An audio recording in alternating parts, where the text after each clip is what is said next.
Welcome back to the 2-Minute Warning, back on the topic of the NFL today. I just read an ESPN article that was giving their ranking their off seasons in the NFL and giving a way too early 2021 NFL power rankings. So they obviously ranked the teams for what they think is going to be the power rankings in 2021.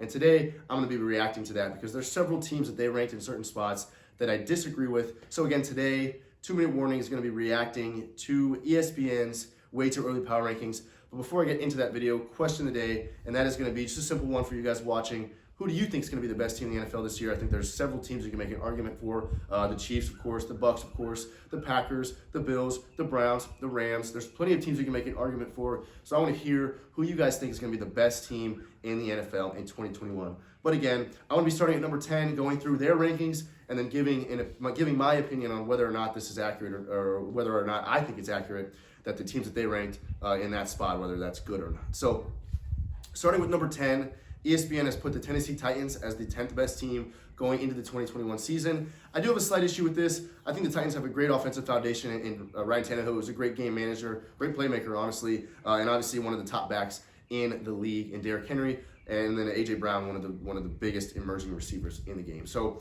they do have a good offensive foundation, but who do they lose that I think should have pushed them out of the top 10? You lose Corey Davis, who was a solidly large role on the offense. You lose Jonnu Smith, your playmaking tight end. You lose, like I said, release Adam Humphries. You lose Jonnu Smith. You lose Corey Davis on the offensive side of the ball. And perhaps the biggest piece, they lose Arthur Smith, their offensive coordinator. I think he's coaching the Falcons now. So the huge piece on the coordinating side in Arthur Smith, and then Corey Davis, Jonnu Smith, and Adam Humphries are all gone from the Titans offense. So that's going to leave a huge hole on the offensive side of the ball that I know Derrick Henry is a great running back, but can he fill that entire hole? And Tannehill, can they fill that hole? I'm not sure if they can. Then on the defensive side of the ball, the Titans are just in general not very strong. So who would I rather see in this 10 spot? I think the Cardinals, for example, adding J.J. Watt, Chandler Jones coming off a great year, Budda Baker, Isaiah Simmons, all those guys on defense I like a lot. Of course, you did lose Patrick Peterson in Arizona, but I think they can make up for that veteran presence that he is leaving behind. I think that they can deal without him. Then the offensive side of the ball, you add A.J. Green to a receiving core already, including DeAndre Hopkins, my best receiver in the league. And then Kyler, I think, is great. They did lose Kenyon Drake, but the Cardinals franchise has confidence in the guy coming in behind him. So I think the Cardinals could have taken this 10 spot, and I think that the Dolphins is another team. You add Will Fuller to give the Dolphins into a deep threat down the field. Devontae Parker already on the offensive side of the ball. Then on the defensive side of the ball, solid defense, good defense in Miami, led by Xavier Howard, who obviously had 11 interceptions last year. I would have liked, for example, the Cardinals or Dolphins to have taken that 10 spot because I think they would have deserved it more than the Tennessee Titans. But not a huge issue there in the 10 spot. Next, at number 9, San Francisco 49ers. You're going to have a healthy Nick Bosa, healthy George Kittle. The quarterback position is an issue. You got Mostert in the backfield. Brandon Ayuk, one of the best young receivers in the game. So their offensive side of the ball is pretty good. The defense is what they're known for. The linebacker core led by Fred Warner. And then, of course, like I said, Nick Bosa hopefully going to be healthy. You are losing Richard Sherman to free agency. He has not signed anywhere, but I'm assuming that he's out of San Francisco. But the defense is obviously the focal point of that organization. And I think they deserve the 9 spot. I like this pick, but the question mark is at the quarterback position. Are you sticking with Jimmy G? Are you drafting Zach Wilson if he's still around? I think that's obviously what they should do. If Zach Wilson slips past the Jets, then of course the Niners should pick him because they did trade up to the 3 spot. But will you trade for Deshaun Watson? Will you stick with Jimmy G? Will you draft Zach Wilson? Obviously, I think they're trading up for a quarterback. So who are they going to go with? There's a lot of question marks for this Niners team, but I like them in the 9 spot. I do agree with that. ESPN has them in the 9 spot, and I like that. Number 8, the Seattle Seahawks. I think, honestly, this is too high for the Seahawks. The Seahawks are always, they're in the best division in the NFC West. Pete Carroll's a great coach. Russell Wilson's a great quarterback. They're always in a playoff race. But Russell and the organization and Pete Carroll are all on bad terms right now. Of course, Russell was vocal about not liking what the organization did with his O-line, or just in general, he was vocal about not liking the situation in Seattle. The organization didn't like that. They're not meshing well. That Seattle defense, you released Carlos Dunlap. Of course, you gave up a lot for Jamal Adams, who did not have a great year last year, but I do think he'll come back and have a better year this year. The defense, not very good. Seattle O-line is not protecting Russell very well. He's already getting beat up by Aaron Donald and Fred Warner and Nick Bosa, and now you add J.J. Watt into the mix. Chandler Jones If Russell Wilson is getting beat up, I expect the Seahawks to have a downward experience and output this year. We saw Russell Wilson have a clear MVP caliber first 4 games of the last season, and then have a lot of turnovers. I just don't like this year for the Seahawks. I think Russell and the Seahawks might be over after this year. So I think the 8 spot's too high. But in the end, you got to have them in the top 10. So I'm not going to totally disagree with this ranking, because you got to have the Seahawks in the top 10 just because Russell Wilson is never on a losing team. They're always in the conversation. So I think 8 might be too high for the Seahawks. Maybe have the Niners jump them to 8 and the Seahawks slip to 9, or have the Seahawks slip to 10 maybe. But I think 8's too high, but you got to have them in the top 10. So I'm not totally disagreeing with the number 8 ranking for the Seahawks. Number 7, the Cleveland Browns. I would like to see them higher on this list. You obviously see who ESPN put it at 6 and 5. I think the Browns could have possibly jumped them. I love what the Browns are doing. You might have OBJ back, but even if not, you re-signed Rashard Higgins, who's pretty good. You got Jarvis Landry. You got David Njoku. You got Adam Humphries from Tennessee. You got the best backfield in the game in Kareem Hunt and Nick Chubb. You got Baker Mayfield, who is a rising star in my opinion. Then on the defensive side of the ball, you still got Myles Garrett. You got Sheldon with Myles Garrett on the D-line. Sorry, I can't remember his last name. You got John Johnson from the Rams. You got Troy Hill from the Rams. You got Denzel Ward. This Browns team, from the defense to the offense and everywhere in between, you got the best O-line in football, at least highest paid and pretty damn good. So everything about this Browns game is elite. The biggest question mark is Baker Mayfield. Can he live up to the hype, or not necessarily the hype, but can he live up to the standard of the rest of the team? Can he be that good? And I think the answer is yes. So I think 7 is too low for the Browns. I would like to see them push for that top 5. I think top 5 is tough because there's a lot of good teams going to next year. So I think the 6th spot, I think the Browns should jump the team that they have next and trade spots with them to the 6th spot, which leads me into the next team, the Baltimore Ravens. I think the Browns should jump them. Right now, ESPN has the Ravens at 6. I think the Browns should jump to 6, and the Ravens should fall back to 7 or farther. The Ravens, I think, what did they get? Their biggest acquisition was Sammy Watkins. I think he's going to be pretty big in helping Lamar have someone throw the ball to him, and Hollywood Brown and Mark Andrews. I think they have at tight end, if I'm not mistaken. But they have a good tight end there in Baltimore. That could be wrong, but I think Baltimore's offense is pretty good. Obviously, they're running oriented. Dobbins and Edwards in the backfield, 2 young guys that are pretty good. Lamar, obviously, I think arguably the best runner on the team. He makes plays.